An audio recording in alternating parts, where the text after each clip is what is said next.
Hello, I'm Lady Smith, Chair of the Scottish Child Abuse Inquiry. To date, we've completed over 11 sets of case study hearings, including hearings that have explored evidence in relation to various types of residential care provided for children in Scotland. And we've now begun our public hearings in relation to the abuse of children in secure residential accommodation for young offenders and for those children and young persons in secure accommodation who were in need of care and protection. The focus of this case study is residential accommodation provided by or used by the state between 1930 and 2014 to accommodate young offenders under the age of 18, children and young persons under 18 awaiting trial, and children and young persons under 18 in need of care and protection. A range of organisations were involved in the provision of such residential accommodation, including local authorities, religious and voluntary organisations, and the Scottish Prison Service. This is a substantial case study. Our investigations began at an early stage in the work of the inquiry. A number of written statements were taken some years ago, and we've continued to take statements and gather documentary evidence since then. In doing so, we have also engaged with providers, including prisons. Those written statements have been prepared and signed by their authors as part of a detailed inquiry process.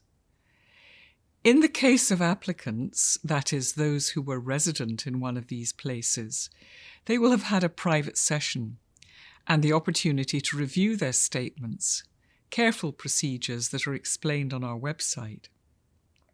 In the case of other witnesses, their statements will have been provided after a carefully planned interview and review process, which is also explained on our website.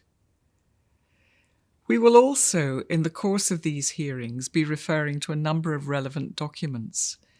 These references won't by any means be to all of the many documents we have recovered. They'll only be to what within the documents is directly relevant to the evidence that's being led.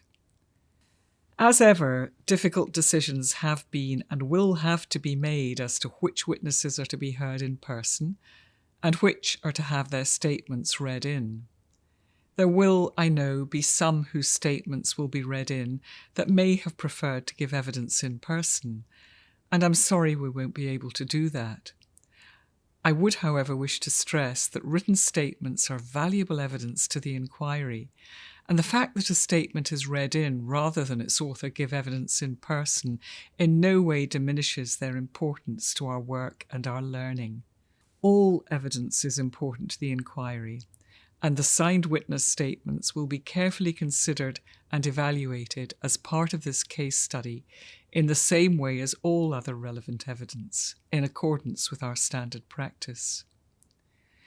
The hearings in relation to this case study are expected to carry on until the end of this year and for a considerable period beyond that. If you haven't yet spoken to the inquiry, but you have information relevant to this case study that you'd like to share with us, you should still get in touch. While it's highly unlikely that your evidence will now be able to be included as part of the case study hearings, it will nonetheless be analysed and taken into account in my overall considerations when preparing my findings and recommendations. I'd like to extend my thanks again to all who have provided this valuable evidence to the inquiry.